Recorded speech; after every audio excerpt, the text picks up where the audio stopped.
بخاری حدیث نمبر 41۔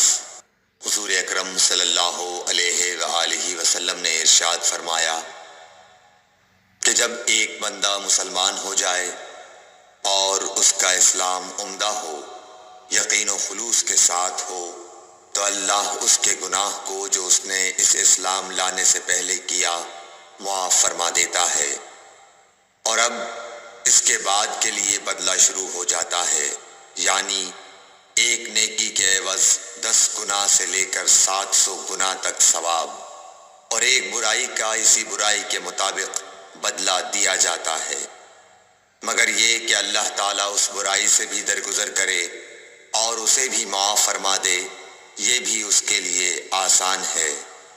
صحیح بخاری حدیث نمبر 42۔ رسول اللہ صلی اللہ علیہ وسلم نے فرمایا کہ تم میں سے کوئی شخص جب اپنے اسلام کو عمدہ بنا لے، یعنی نفاق اور ریا سے پاک کر لے، تو ہر نیک کام جو وہ کرتا ہے اس کے عوض 10 سے لے کر 700 گناہ تک نیکیاں لکھی جاتی ہیں، اور ہر برا کام جو کرتا ہے تو وہ اتنا ہی لکھا جاتا ہے جتنا کہ اس نے کیا ہے۔ صحیح بخاری حدیث نمبر 43۔ رسول اللہ صلی اللہ علیہ وسلم ایک دن حضرت عائشہ رضی اللہ تعالی عنہا کے پاس آئے۔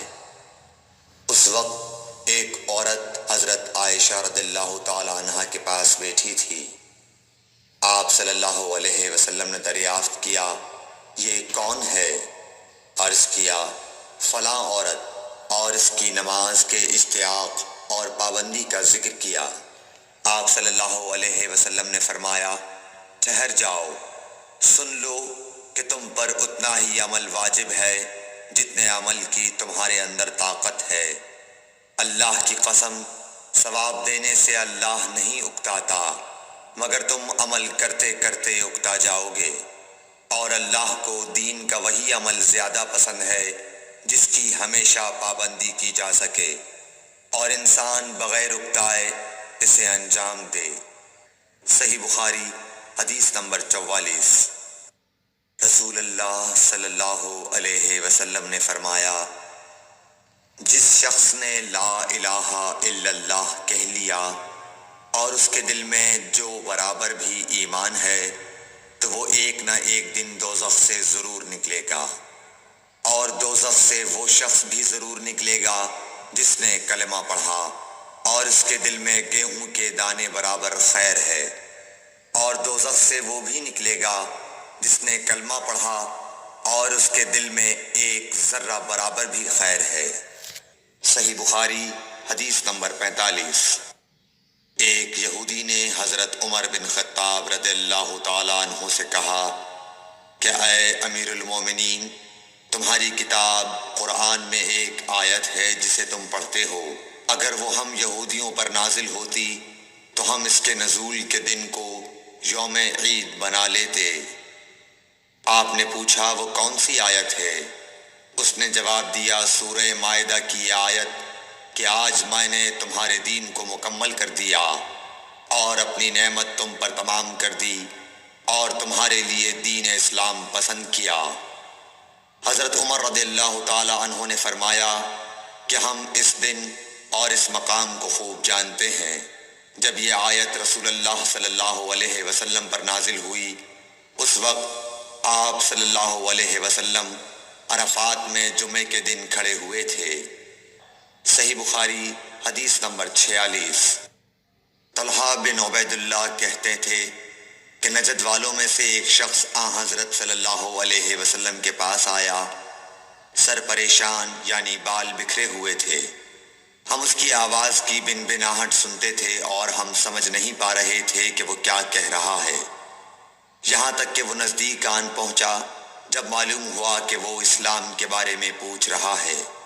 حضرت صلی اللہ علیہ وسلم نے فرمایا کہ اسلام دن رات میں 5 نمازیں پڑھنا ہے۔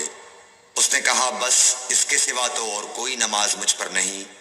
آپ نے فرمایا، نہیں، مگر تو نفل پڑھے تو اور بات ہے۔ حضرت صلی اللہ علیہ وسلم نے فرمایا، اور رمضان کے روزے رکھنا۔ اس نے کہا اور تو کوئی روزہ مجھ پر نہیں ہے؟ آپ نے فرمایا نہیں، مگر تو نفل روزے رکھے تو اور بات ہے۔ طلحہ نے کہا اور حضرت صلی اللہ علیہ وسلم نے اس زکوٰۃ کا بیان کیا۔ وہ کہنے لگا کہ بس اور کوئی صدقہ مجھ پر نہیں ہے؟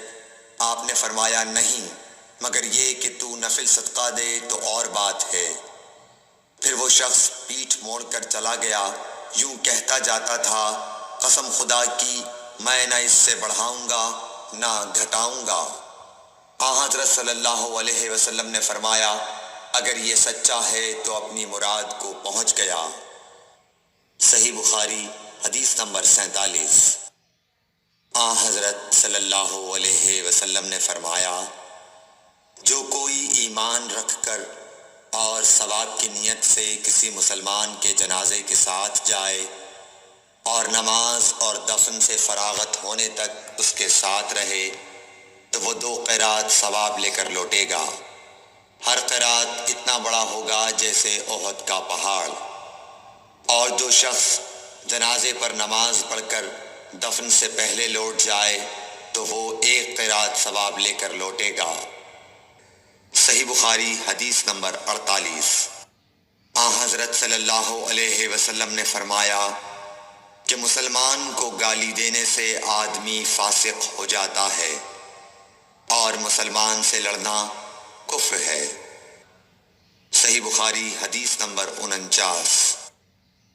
حضرت صلی اللہ علیہ وسلم اپنے حجرے سے نکلے، لوگوں کو شب قدر بتانا چاہتے تھے وہ کون سی رات ہے۔ اتنے میں 2 مسلمان آپس میں لڑ پڑے۔ آپ صلی اللہ علیہ وسلم نے فرمایا میں تو اس لیے باہر نکلا تھا کہ تم کو شب قدر بتلاؤں، اور فلاں فلاں آدمی لڑ پڑے تو وہ میرے دل سے اٹھا لی گئی، اور شاید اسی میں کچھ تمہاری بہتری ہو، تو اب ایسا کرو کہ شب قدر کو رمضان کی 27ویں، 29ویں اور 25ویں رات میں ڈھونڈا کرو۔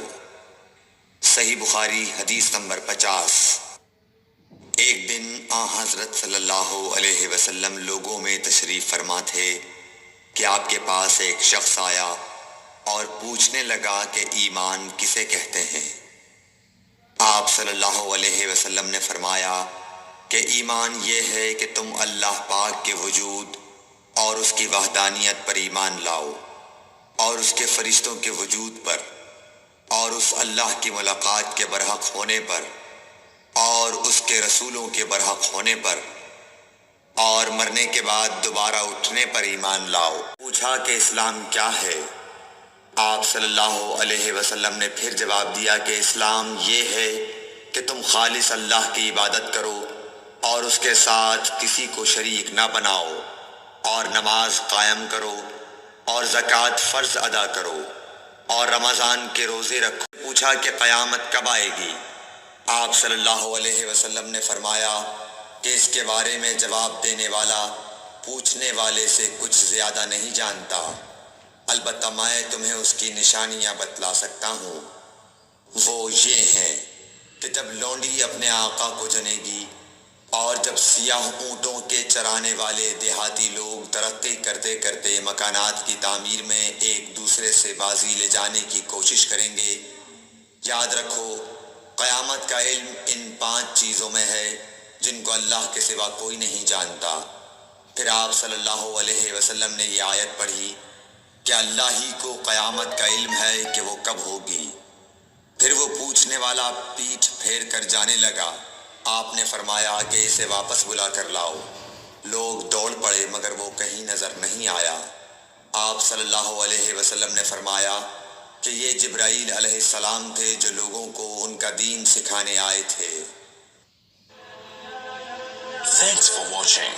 Don't forget to like, comment, share and subscribe to